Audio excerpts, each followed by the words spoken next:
Какие проекты в области сельского хозяйства могут стать прибыльными в Якутии? Найти ответ на этот вопрос предстояло участникам регионального этапа интеллектуальной игры «Начинающий фермер», которая прошла в Хангаласском районе.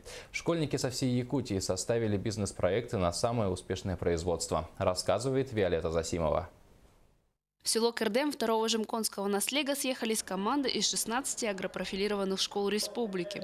В общей сложности количество участников составило 48 человек. В составе отборочной комиссии работники Министерства сельского хозяйства, образования, Якутского научно-исследовательского института сельского хозяйства и другие. В октябре прошлого года наша школа выступала в агропромышленной выставке «Золотая осень», где были удостоены бронзовой медали. И мы со своими предложениями обратились в Министерство образования провести какую-то деловую игру именно для агропрофилированных школ. И как раз вот это мероприятие совпало с этим, с нашими предложениями, поэтому Министерство образования, Министерство сельского хозяйства выбрало нашу школу, чтобы мы были организаторами этой первой игры. Команды, которые звались ученическими производственными бригадами, должны были подготовить бизнес-проекты в сфере сельского хозяйства и защитить их перед экспертами. Затем шел следующий этап, где участники находили выход из предложенных ситуаций. Наш проект называется «Комисторак». Мы выращиваем пшеницу.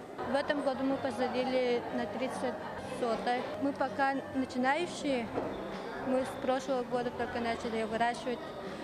В следующем году думаем еще побольше сделать, выращивать муку на большом территории. Это витаминный чай, шиповник, боярышник, витаминный чай. Мы их собираем в лагере летом.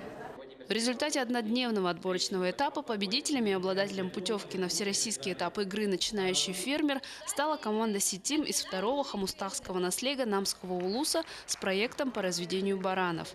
Второе место заняли ребята из Маинской средней школы имени Ларионова с проектом разведения свиноводческого комплекса с перерабатывающей мощностью.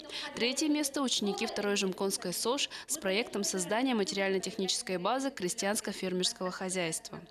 Виолетта Засимова, Федор Тарасов, НВК «Саха», Хангаласский улус.